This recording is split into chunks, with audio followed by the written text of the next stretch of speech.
Hi, and thank you for joining us. President Trump will nominate acting Attorney General Todd Blanche as the permanent head of the Justice Department. The president made the announcement at a private White House event yesterday. Blanche took over as acting Attorney General after Pam Bondi left the administration in early April. Blanche will have to go through a confirmation process in the Senate. Here's what he said earlier today about when asked about the president's announcement.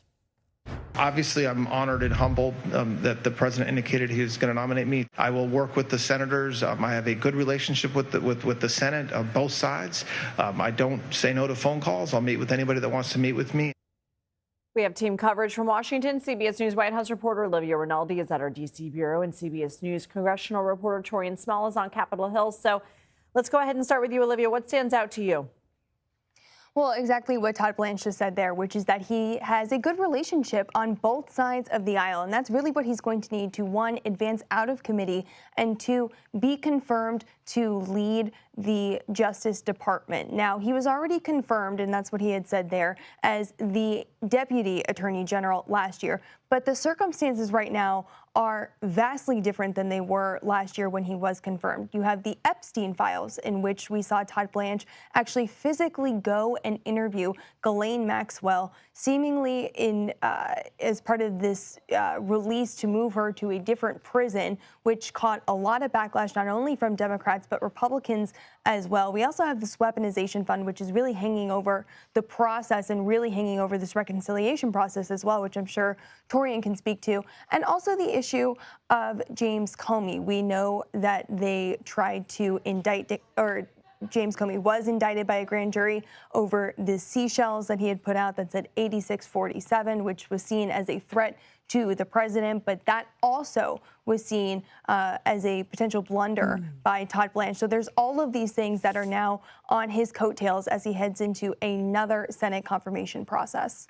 What's the status of the so-called anti-weaponization fund? Because yesterday the president wouldn't say if the fund was gone for good.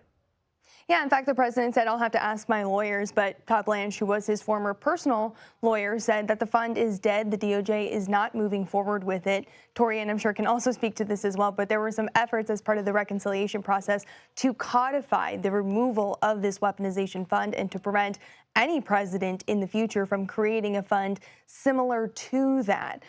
Though those provisions have not passed yet in this reconciliation process. So as of right now, the future of it is murky. The Justice Department says it's not going forward, but President Trump called it a beautiful fund and said that he agreed with it in principle. So we'll have to see ultimately if it does end up getting created as a result of the settlement from the Justice Department for President Trump's $10 billion lawsuit.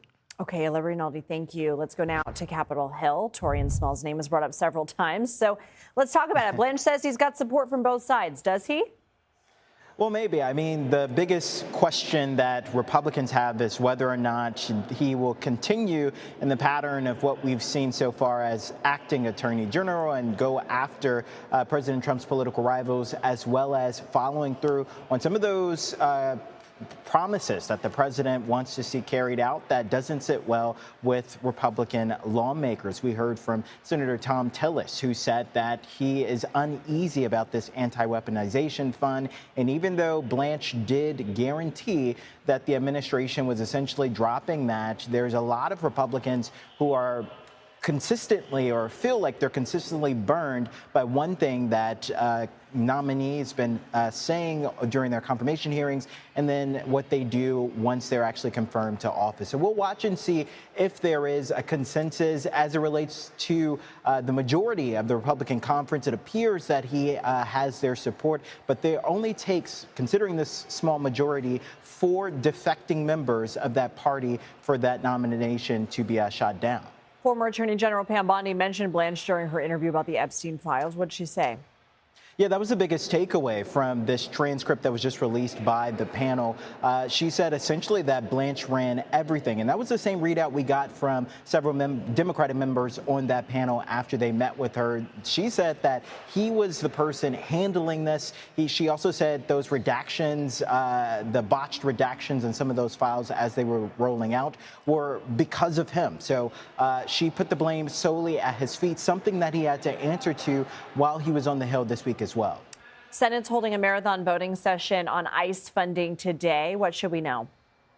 Yeah, the reason why this is happening is because Republicans are looking to go at it alone to fund the 2 remaining agencies under the Department of Homeland Security that did not receive government funding. This is also part of the longest government shutdown to happen in U.S. history. This will fund ICE and Customs and Border Patrol. Democrats are using the strategy known as vote-a-ramas, where they could essentially lobby or lob unlimited amendments to stymie or slow down this process to specifically target that anti-weaponization fund. We've said it like 20 times already, but that is the central goal of this mission. This is what Senator Tillis said earlier today. He's kind of in line with Democrats on ensuring that this isn't bogged down by that. Take a listen. Well, I actually believe that getting this issue off the table improves Todd's chances of getting through judiciary and getting through the floor. If this is still out there, can you imagine what the Democrats are going to do to that man during a confirmation hearing? But just to be clear, and can you imagine how that could potentially influence a couple of our members? We take this off the table, Todd's chances of becoming confirmed as the AG go up. Yeah, Tillis, again, they're directly linking the success for a pathway to his nomination or confirmation to this anti-weaponization bill, and whether or not the administration is promising to not pursue it, even though the president is not on the same page as the Attorney General right now. Republicans want guarantees, and they want to ensure that they're not burned again like they were in the past. Taurean Small, thank you.